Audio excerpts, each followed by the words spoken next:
Thank you అక్క, ఆవకాయ పంపించావు, బాగుంది. చాలా బాగా చేసింది సుమక్క ఆవకాయ. ఇక్కడికి వచ్చిన పెద్దలందరికీ పేరు పేరున నా నమస్కారం పెట్టుకుంటాను నేను ఇప్పుడు. సరే, ఇక్కడికి వచ్చిన పెద్దలందరికీ పేరు పేరున నా నమస్కారం అండి. చెప్పు వాళ్ళ పేర్లేంటో. సినిమా గురించి మాట్లాడడానికి చాలామంది ఉన్నారు.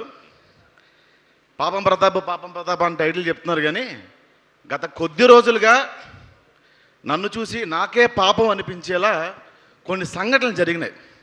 బేసిక్గా ఇక్కడికి వచ్చే పరిస్థితుల్లో నేను ఈరోజు లేకపోయినా మీడియా మిత్రులతో మాట్లాడదామని వచ్చానండి ఈరోజు.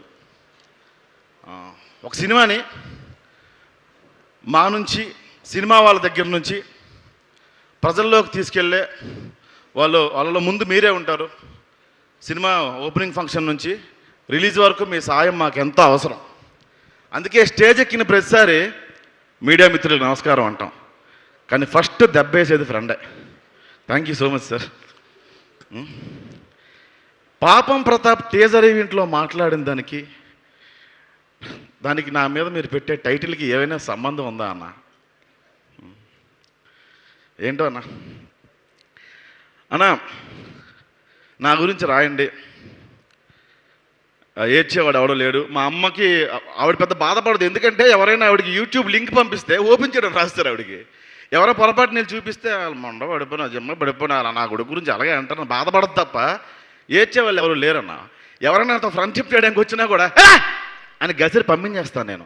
అంత ఉత్తముడిని, అంత ఉత్తమ స్వభావం ఉన్నవాడిని నేను. కాబట్టి నా గురించి రాయండి, నా గురించి ఏవైనా మీరు రాసుకోవచ్చు.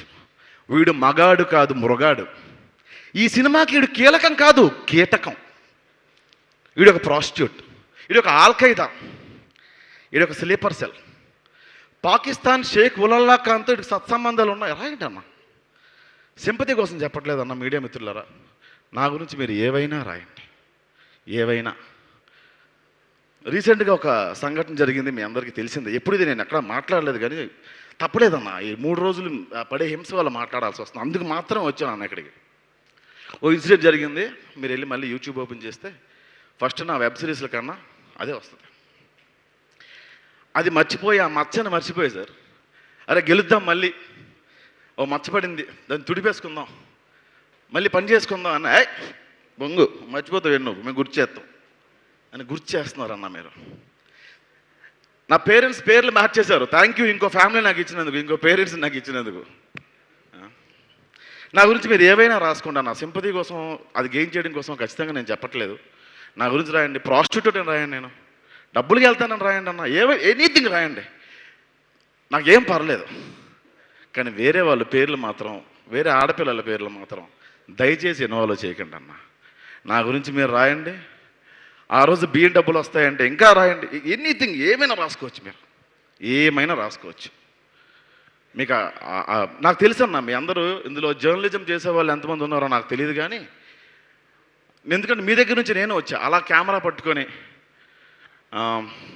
ఇలా వీడియోలు కవర్ చేసుకుంటూ, షార్ట్ ఫిల్మ్లు చేసుకుంటూ, సినిమాలో రాస్తే నాకు క్యారెక్టర్ ఇవ్వకపోతే నేను సీరియల్లోకి వెళ్ళి రాసుకున్నాను అన్న. కంటెంట్ మొత్తం రాసిన తర్వాత ఒక బిర్యానీ 1000 రూపాయలు ఇచ్చేవాళ్ళు సార్. 11 వర్షాలు రాసేవాడిని నేను.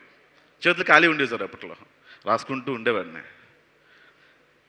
ప్రొడక్షన్ హౌసుల్లో మెట్లు ఉంటాయి కదా డార్లింగ్, చెప్పులు పెట్టి తీసి లోపలికి వెళ్తారు కదా, చిన్న బిగ్ షాట్, దాన్ని ఏమంటారు, దాన్ని ఏమంటారు, ఇంకా ఉంటాడు చెడ్డీలు, బాక్సర్, అది వేసుకొని అట్టపట్టుకుని ఇలా కూర్చొని రాసుకుంటే ప్రొడ్యూసర్లు అనేవాళ్ళు సార్, ఆడికి చెప్పండి రా, గెస్ట్లు వస్తారు, ఆడు మెట్ల దగ్గర కూర్చొని రాసేస్తున్నాడు, ఆడికి చెప్పండి రా అని.